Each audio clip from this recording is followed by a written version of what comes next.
식당이나 술집에서 팁을 줘보신 적이 있나요? 한국에서는 팁을 주는 게 좀 생소하긴 한데요. 미국에서는 아주 당연하게 여겨지죠. 그런데 미국에서는 도대체 왜 팁을 주는 걸까요? 그리고 팁을 얼마 정도 주는 게 적당할까요? 오늘은 팁플레이션에 대해 딥다이브 해보겠습니다.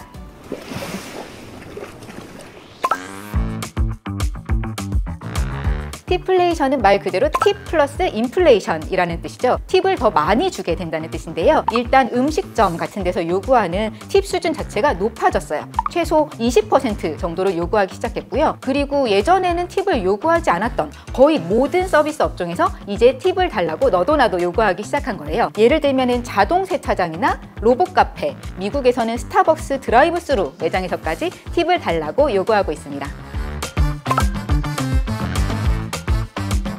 지금은 태블릿으로 결제하는 시스템이 보편화됐다는 거예요. 옛날에 생각해보면 팁을 줄 때 식당에서 밥 먹고 나서 일부 잔돈을 테이블 위에 놓거나 팁이라고 쓰여있는 유리병에 그냥 현금을 넣거나 신용카드로 결제할 때는 볼펜으로 팁을 얼마 줄지 적어서 넣었는데요. 이제는 그런 게 아니라 태블릿으로 결제를 해요. 그리고 이 결제 시스템은 아주 교묘하고 매우 끈질기게 팁을 요구하는데요. 팁을 얼마 줄지를 입력하지 않으면 결제가 끝나지 않는 거예요. 레스토랑에서는 보통 팁을 요구하는 최소 비율이 18%나 20%에서 시작해요. 만약에 20% 너무 많아, 나 10%만 주고 싶어 할 수도 있지만 10%를 입력하는 버튼을 찾기가 너무 어려워요. 그리고 예컨대 테이크아웃 커피숍이나 샌드위치 가게처럼 거기서 먹지 않고 그냥 사기만 하는 곳에서도 팁을 얼마 줄지를 입력해야만 결제가 끝나는 거예요.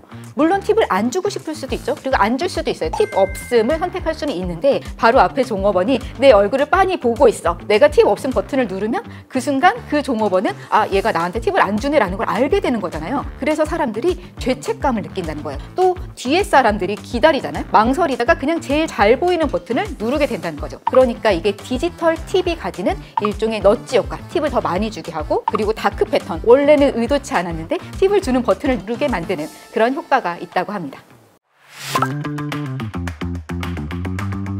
1860년대 미국 남북전쟁 시절로 돌아가는데요. 남북전쟁 이후에 해방된 노예들이 주로 서비스업에 많이 종사하게 됐어요. 매우 낮은 임금을 줬는데 대신 팁을 받아서 임금을 보충할 수 있게 한 거예요. 이게 지금까지 흘러와서 서비스업에 대해서는 팁을 주는 문화가 남아있는데요. 그런데 미국에서는 서비스업에 대한 임금 수준이 상당히 낮습니다. 일단 미국 연방정부가 정한 최저임금을 보면요. 일반적인 경우에는 시간당 7.25달러, 그러니까 약 9,500원이 최저임금인데요. 팁을 받는 노동자한테는 시간당 최저임금이 2.13달러, 그러니까 2,800원 밖에 되지 않는 거예요. 아예 최저임금을 차별적으로 적용하는 게 명문화되어 있는 거죠. 물론 연방정부가 정한 것보다 주정부가 더 높은 최저임금을 정하기도 하는데요. 하지만 미국 50개 주 중에서 8개 주만 빼면은 팁을 받는 근로자는 더 낮은 최저임금을 적용하게 되어 있습니다. 요즘에는 서비스업에서 사람 구하기가 힘들잖아요. 미국은 특히 이런 인력난이 심각한데요. 고용주들 입장에서는 사람을 좀 구하려면은 임금을 원래는 높여줘야 하죠. 하지만 임금을 높여줄 돈은 없어. 아, 그러면 너 팁 더 많이 받게 할게. 원래는 팁 요만큼밖에 못 받았는데 더 많이 받게 한다던가, 팁 받는 대상이 아니는데 팁을 받을 수 있게 한다거나 하는 식으로 임금을 보충해서 제공을 하고 있습니다. 그러니까 한마디로 고용주들 입장에서는 손 안 대고 코 푸는 방법으로 팁플레이션을 이용하고 있는 거죠. 그래서 대표적인 게 미국 스타벅스인데요. 아까 말씀드렸던 대로 지난해 9월부터 미국의 드라이브 스루 매장에서도 신용카드 결제를 할 때 마지막에 팁을 선택하는 버튼을 눌러야만 결제가 완료되게 한 거예요. 사실 뭐 얼마나 팁을 주겠어, 드라이브 스루 매장인데 라고 했는데 실제로 절반 이상의 거래에서 팁을 주고 있다고 합니다. 그러니까 이런 식으로 고용주 입장에서는 손을 안 대고 자연스럽게 팁으로 임금을 올려서 노동자를 고용할 수 있게 되는 겁니다.